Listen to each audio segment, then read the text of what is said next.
बिस्मिल्लाहिर्रहमानिर्रहीम। अस्सलामुअलैकुम। कैसी है मेरी प्यारी प्यारी यूट्यूब फैमिली।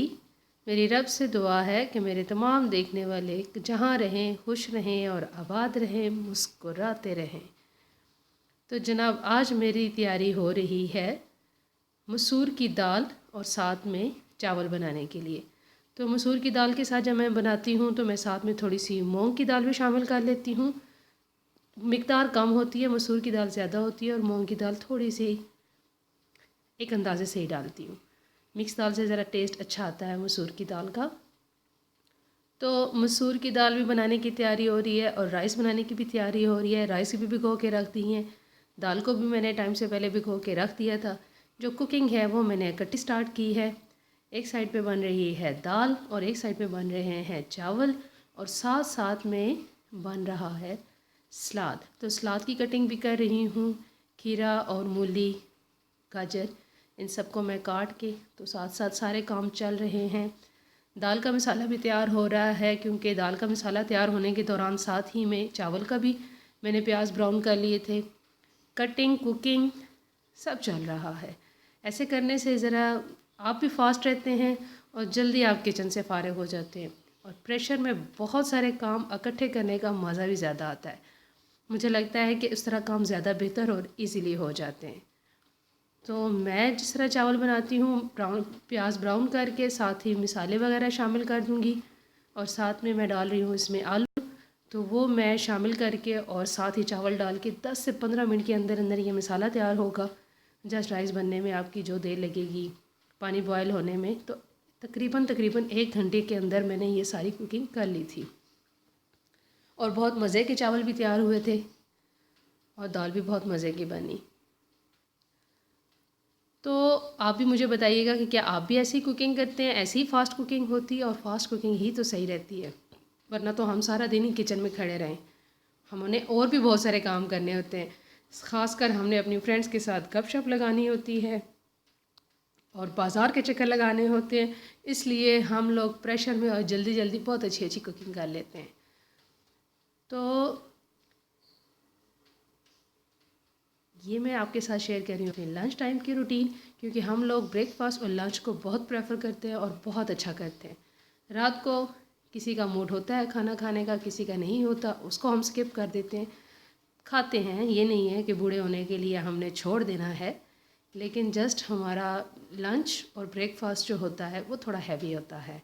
उसके लिए स्पेशल मैं एहतमाम करती हूँ और बच्चे भी शौक़ से खाते हैं। रात विंटर सीज़न में स्पेशली बच्चों की तबीयत इतनी नहीं होती कि वो रात को भी ज़्यादा खाएं, तो वो जस्ट दूध का गिलास भी ले लें तो भी गुजारा हो जाता है।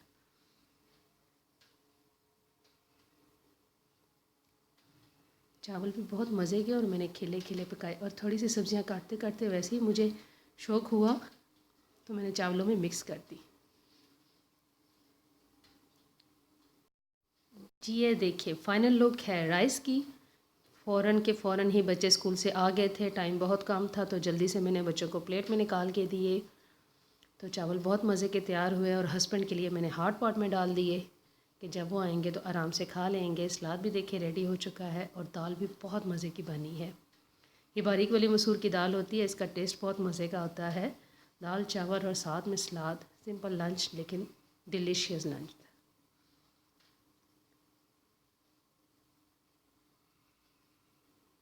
तो ये है मेरा ब्रेकफास्ट टाइम। तो ब्रेकफास्ट की तैयारी हो रही है और मेरे बेटे ने बोला है कि आमलेट बनाए अच्छा सा और उसके साथ मैं ब्रेकफास्ट करूँगा।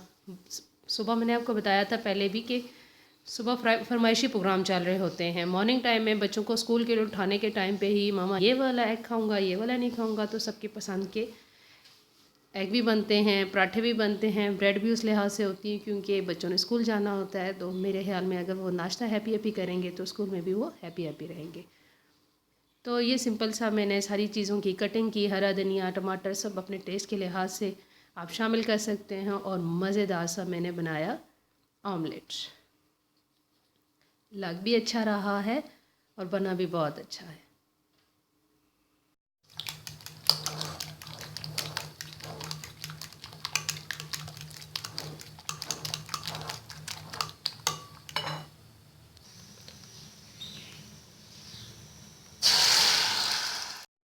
आमलेट बनाना बहुत इजी है। आमलेट बनाने के लिए कोई रूल नहीं है, जैसा आपको टेस्ट पसंद हो, जो चीज़ पसंद हो वो आप शामिल कर लें। आमलेट बनाने के लिए रूल ये हो सकता है कि आपको कैसा टेस्ट पसंद है और इसमें क्या क्या चीज़ें पसंद हैं। मुझे आमलेट बनाने में ये आसानी थी कि मुझे ऑर्डर मिल चुका था, ये चीज़ें शामिल करें, ये चीज़ें ना करें। कभी कभार बच्चे कहते हैं अनियन शामिल करें, टमाटर ना शामिल करें, ये ना करें। मुझे आज ऑर्डर मिला था कि अपनी मर्ज़ी का जैसे मर्ज़ी बनाए। लेकिन जब मैं बना रही थी तो मुझे ये आवाज़ ज़रूर आ रही थी कि मामा टूटना नहीं चाहिए, मैंने पराठे के अंदर रोल करके खाना है। तो मैं अपने बेटे को दिखा रही थी कि देखो मैंने कितने मज़े का, सही जितना तुम्हारा पराठा है वैसा ही मेरा ऑमलेट बन गया है। ये ऑमलेट की फ़ाइनल लुक देखने में भी अच्छा लग रहा है, खाने में भी अच्छा लग रहा है। उम्मीद है आपको भी अच्छा लगा होगा। आपको कैसा लग रहा है मुझे ज़रूर कमेंट बॉक्स में बताइएगा। और साथ में चाय और पराठा और ऑमलेट हो तो क्या बात है। वॉइस ओवर करते हुए ये मुझे कितना अच्छा लग रहा है। ये आपकी सोच है, लेकिन कोई बात नहीं, अभी वॉइस ओवर तो करनी है, दोबारा से देखना है। खाने की चीज़ों को दोबारा से देखो तो लगता है वज़न बढ़ता है, लेकिन मुंह में पानी भी आता है। मेरे साथ तो ऐसे होता है। दूसरे बेटे ने मेरे सिंपल वाला ऑमलेट खाया तो उसकी भी फरमाइश पूरी कर दी और उसकी पसंद का बना रही हूँ। नाश्ते में तो यही है ना कि सबकी पसंद का नाश्ता बन रहा होता है। तो ये मेरे बेटे का सिंपल वाला ऑमलेट, क्योंकि इनको तो कुछ भी नहीं पसंद है ऑमलेट में, सिर्फ नमक मिर्च। सबकी पसंद के नाश्ते करवा लेने के बाद और बच्चों को स्कूल के लिए भेज देने के बाद तमाम मदर्स का नेक्स्ट काम जो होता है वो यही होता है कि अगर वॉशिंग के लिए कपड़े हैं तो जल्दी से स्टार्ट कर दिए जाएं, ताकि बच्चों के आने से पहले पहले ये वॉशिंग वाला काम सारा जो है वो मुकम्मल हो जाए। तो इसीलिए मैंने जल्दी से वॉशिंग मशीन स्टार्ट कर दी और पौधों को देख रही थी कि पानी देने की ज़रूरत है ये, लेकिन नहीं थी इनको, तो इसलिए मैंने जस्ट इनको विज़िट किया और पानी नहीं दिया, क्योंकि मिट्टी अभी भी गीली थी। तो ज़्यादा पानी देने से पौधों की जड़ें ख़राब हो जाती हैं। देख के पानी देना चाहिए कि ज़रूरत है या नहीं है। लेकिन बेचारों को सफाई की भी ज़रूरत है, इनके जले सड़े पत्तों को भी निकालने की ज़रूरत है, लेकिन टाइम की कमी की वजह से थोड़ा मौसम चेंज होगा तो एक ही दफ़ा सारे पौधे सही ऑर्गेनाइज़ कर दूँगी। तो वॉशिंग का काम साथ साथ स्टार्ट किया, साथ साथ जो बर्तन नाश्ते के धोए थे सबसे पहले वो समेटूंगी। नाश्ते के धुले हुए बर्तन भी उठाकर प्रॉपर जगह पे रखने के बाद ही लगता है कि आपका किचन थोड़ा साफ़ है। तो नाश्ते के बर्तन सबसे पहले समेटूंगी। ये रात के खाने के, रात को तो मैंने बर्तन धो देती हूँ, लेकिन जिनमें सालन वगैरह होता है ये वाले बर्तन जो होते हैं, बड़े बर्तन जो होते हैं, उनको मैं फिर मॉर्निंग में ही वॉश करती हूँ। मूड पे भी डिपेंड करता है, कभी कभार ज़्यादा एक्टिव हो जाते हैं और कभी कभार भी कोई दिल नहीं कर रहा होता कुछ एक्स्ट्रा काम करने को। तो बर्तन संभालने के बाद मैंने सबसे पहले जो है वो आटा गूंथती हूँ। आजकल विंटर सीज़न है तो इसमें यह है कि 2 दिन के बाद ही आटा गूंदा जाता है, तो डेली के बेसिस पे आटा नहीं गूंदा जाता, ख़राब नहीं होता। तो इसलिए फिर सबसे पहले मैंने आटा गूंद लिया, क्योंकि आज बिल्कुल ख़त्म हुआ था आटा गूंदा हुआ। तो आटा गूंदने के लिए मैं सबसे पहले आपको बताऊं कि मैं नीम गर्म पानी यूज़ करती हूँ। मैं ठंडे पानी से आटा नहीं गूंदती। थोड़ा सा कुरकुरे पानी से आटा गूंदने से रोटी आपकी सॉफ्ट बनती है। और सर्दियों में वैसे यूज़ भी थोड़ा कुरकुरा पानी करना चाहिए, ज़्यादा ठंडे पानी से तो आपके हाथ ही नहीं चलते। तो नीम गर्म पानी से आटा गूंदूंगी, थोड़ी देर के लिए इसको भिगो के रखूँगी और उसके बाद मैं इसको मुक्की लगाऊंगी। मेरी ज़बान में मुक्की लगाना ही कहते हैं, मुझे नहीं पता इसको क्या कहते हैं, लेकिन गूंदना जो है वो दोबारा से दोनों हाथों से जो है वो सही वाली इसके साथ जो कुश्ती है वो मैं 10 से 15 मिनट इसको भिगो के रखने के बाद फिर करती हूँ।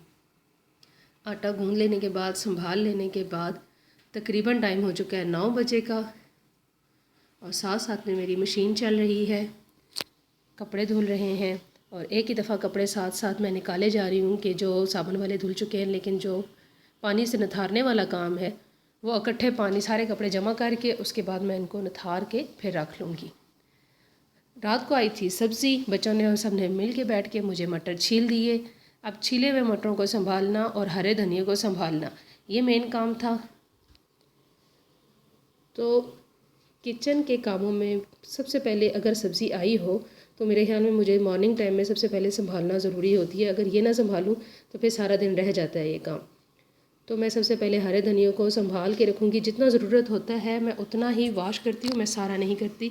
साफ़ करके इसको डब्बे में रख लूँगी। कटिंग भी मुझे ज़रूरत के मुताबिक करना अच्छा लगता है, जितना ज़रूरत हो मैं कटिंग कर लेती हूँ। कभी कभार मैं काट के भी उसको डब्बे में सेव कर दूँ, तो बाद में जितना ज़रूरत हो आप धो लें तो भी कोई मसला नहीं है। लेकिन सारे धनिया को एक ही दफ़ा धो के रखेंगे तो वो सारा ख़राब हो जाएगा फ्रिज में। तो सबसे बेस्ट यही रहता है कि धनिया को साफ़ करके और डब्बे में भर के रख लें और जितना ज़रूरत हो उतना धो लें। जितना मुझे ज़रूरत है मैं उतना धो लूँगी और बाकी मैं उसको सेव कर लूँगी। आपको मेरी वीडियो और मेरी रूटीन कैसी लग रही है? सिंपल सी रूटीन है, सिंपल से व्लॉग हैं, आपको कैसे लग रहे हैं कमेंट बॉक्स में मुझे ज़रूर बताइएगा। और अगर आपको मेरी वीडियो अच्छी लगे तो मेरे चैनल को ज़रूर लाइक करें, सब्सक्राइब करें और अपने फ्रेंड और फैमिली मेम्बर के साथ ज़रूर शेयर करें। दुआओं में याद रखिएगा। देखने का शुक्रिया। अब चाहूँगी इजाज़त। जज़ाकल्लाह।